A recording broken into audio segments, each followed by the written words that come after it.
Realmente estaba muy resentido. Yo realmente sentía que lo odiaba, sentía que él había sido el culpable.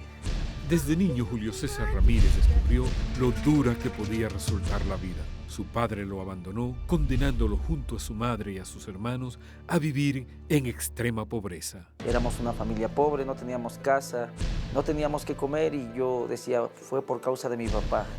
No teníamos qué vestir y siempre le echaba la culpa a mi papá. Pues mi mamá le afectó también mucho y con todas las personas tenía muchos problemas con los vecinos, con las vecinas. Explotaba muy fácilmente. Hay muchas maneras en que lo hacía. Una vez yo recuerdo que me empezó a cachetear.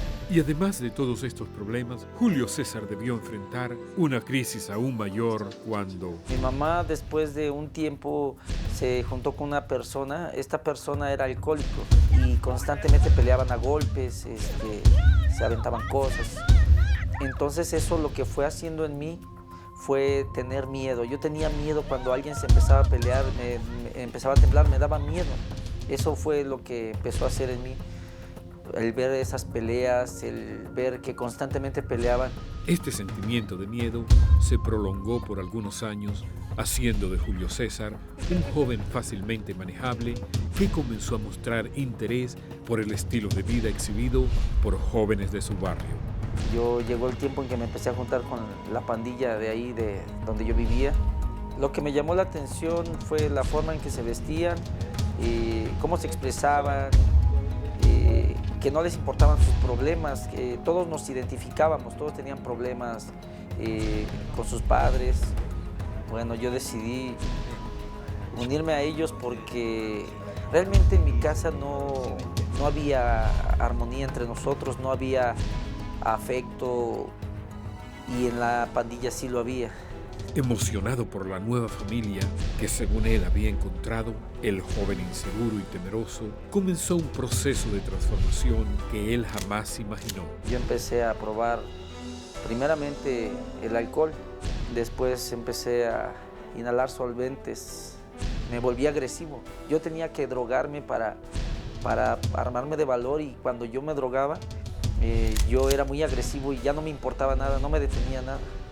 No tardó mucho tiempo cuando pues empecé a robar, me empecé a influenciar con mis amigos. Robábamos casi todos los días.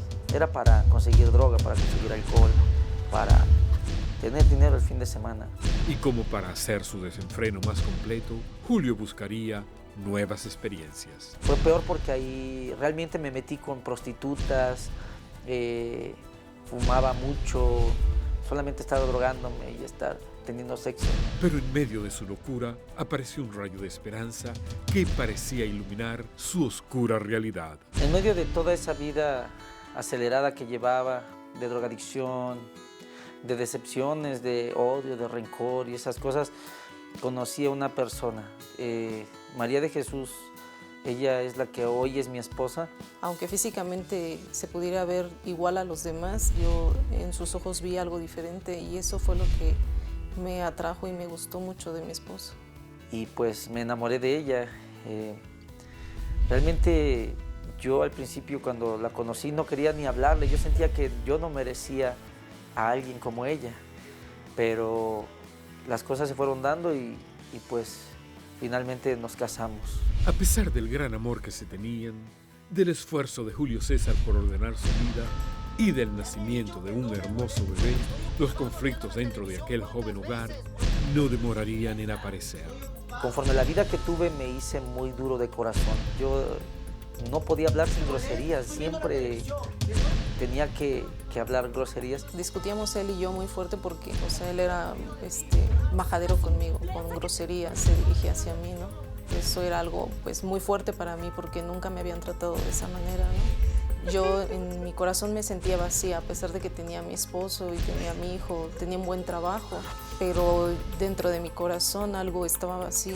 Esa vida vacía era observada por la humilde mujer que le ayudaba con el cuidado de su niño. Así que la niñera, queriendo ayudarla, un día la invitó a un lugar donde hablaban de Dios. Y al llegar a ese lugar, sentí la presencia de Dios. Fue algo mágico en mi corazón. Yo le dije a Dios, Señor, aquí estoy y te pongo en mis manos. Decide tú lo que quieras hacer conmigo. Y oré y acepté a Dios en mi corazón. Yo le entregué mi corazón a Dios. Gracias a aquel encuentro personal con Jesucristo, María de Jesús empezó a darle un nuevo rumbo a su vida. Sin embargo, al compartir su experiencia con Julio, él simplemente le dijo: Dios no existe. Y ella me decía, no digas esas cosas.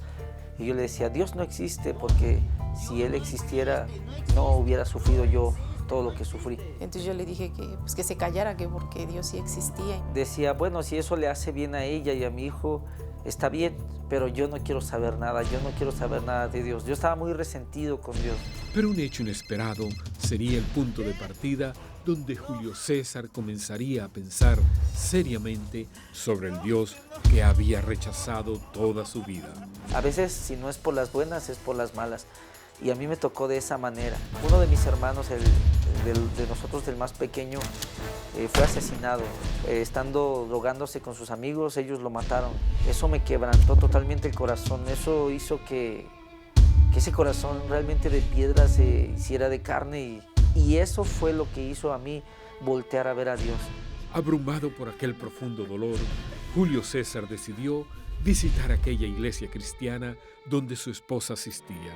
El pastor se puso al frente y dijo, si alguien de aquí quiere que Dios cambie su vida, hoy lo puede hacer Dios. Y acepté ese día al Señor Jesús como mi Salvador. En la oración recuerdo que decía, Señor Jesús, yo te acepto como mi único Salvador y como mi único Dios. Ven y vive en mi corazón. Y ahí es donde por primera vez sentí paz en mi corazón, sentí tranquilidad. Como que esas piedras que traía dentro de mi corazón se cayeron, como que me dio paz. Y a partir de aquel día, Julio César comenzaría a experimentar las bondades de Dios en su vida y en la de su familia, dejando atrás para siempre aquellos días de dolor, vicios y resentimientos. Conociendo de su palabra, leyendo su palabra, no sé qué pasó, pero eso empezó a entrar en mí y empezó a quitar esa ansiedad por el vicio, por el alcohol. Aún cambió mi lenguaje porque yo era muy mal hablado. Mi esposo, el Señor lo transformó. Yo siempre les digo que lo transformó como mi príncipe azul. Un esposo hogareño, amoroso, responsable. Hoy María de Jesús y Julio César son un matrimonio sólido, amoroso y ejemplar que nos demuestra que solo en Dios se encuentra la verdadera felicidad. Yo estoy muy agradecida con Dios y creo que no encuentro palabras para agradecerle todo lo que ha hecho. Si Él no hubiera llegado a nuestras vidas, sé que estaríamos muy mal si estuviéramos juntos, pero realmente yo creo que ni siquiera estaríamos juntos. Creo que mi esposo estaría, si no perdido en las drogas, estaría muerto. Si el Señor Jesucristo no me hubiera rescatado, yo estaría o en el reclusorio o estaría en el panteón. Estoy muy agradecido con Dios. Dios tuvo misericordia al mirarme a mí. No sé, yo creo que la única manera de pagarle a Dios, y creo nunca le podemos pagar, yo creo que es nuestra obediencia, es lo más que le podemos ofrecer a Dios. Julio César comparte un mensaje esperanzador a todas aquellas personas que pueden estar enfrentando momentos de dolor y confusión en sus vidas. Yo les diría que realmente no se compara el amor de Dios, no se compara realmente lo que Dios te ofrece a lo que el mundo te ofrece. Dios te da paz, te da tranquilidad. A mí me quitó el odio y el rencor que tenía. Yo odiaba a mi papá. Dios sabe todo lo que yo sentía. Dios permitió estas cosas. Dios tenía un plan y todas las cosas ayudan para bien. Sí hay esperanza. Hay una esperanza y se llama Jesucristo. La vida que uno lleva sin Cristo realmente conduce a la muerte. Entonces hay una esperanza. Busquen de Dios. Como acabamos de ver, fue la pérdida de un hermano la que condujo a Julio César a considerar a Dios como la única respuesta a sus problemas. Apreciado amigo, apreciada amiga, tú no tienes por qué esperar a que sea una tragedia la que te conduzca a buscar a Dios. Búscalo ahora mismo. Él te espera con los brazos abiertos. Enseguida regresamos con otra interesante historia.